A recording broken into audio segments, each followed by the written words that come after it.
की जिंदगी फूलों की सीज नहीं। जानते नहीं हो सलीबी सल्तनत इस्लामिया को चूहों की तरह खा रहे हैं। और जानते हो कि वो क्यों कामयाब हो रहे हैं? सिर्फ इसलिए कि हमने फूलों की पत्तियों पर चलना शुरू कर दिया है। हमने अपनी बच्चियों को नंगा करके उनकी अस्मतें रौंद डाली हैं।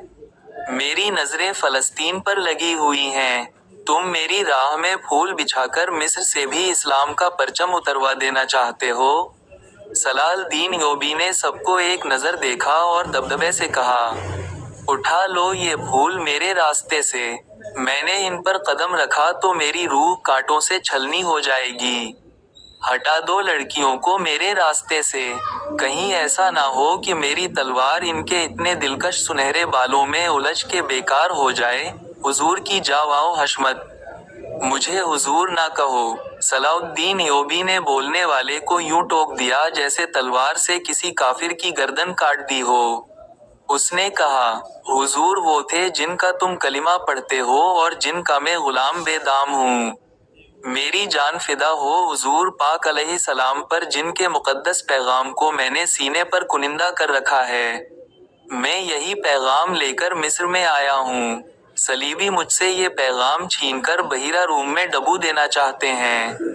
शराब में गिरफ्त कर देना चाहते हैं। मैं बादशाह बन के नहीं आया।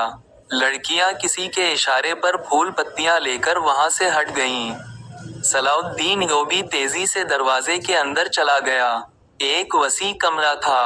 उसमें एक लंबी मेज रखी हुई थी, जिस पर रंगारंग फूल बिखरे हुए थे और उनके दरमियान रोस्ट किए हुए बकरों के बड़े बड़े टुकड़े, सालिम मुर्ग और जाने कैसे कैसे खाने सजे हुए थे। सलाउद्दीन अय्यूबी रुक गया और अपने नाइब से पूछा, क्या मिस्र का हर एक बाशिंदा इसी किस्म का खाना खाता है? नहीं हुजूर, नाइब ने जवाब दिया, गरीब लोग तो ऐसे खाने के ख्वाब भी नहीं देख सकते। तुम सब किस कौम के फर्द हो? सलाउद्दीन अय्यूबी ने पूछा, क्या इन लोगों की कौम अलग है जो ऐसे खानों के ख्वाब नहीं देख सकते? किसी तरफ से कोई जवाब ना पाकर उसने कहा, इस जगह जिस कदर मुलाजिम हैं और यहाँ जितने सिपाही ड्यूटी पर हैं उन सबको अंदर बुलाओ, ये खाना उन्हें खिला दो। उसने लपक कर एक रोटी उठाई, उस पर 2-3 बोटियां रखें और खड़े खड़े खाने लगा। दास्तान ईमान फरोशों की अज़लतमिश से एक इक़्तिबास।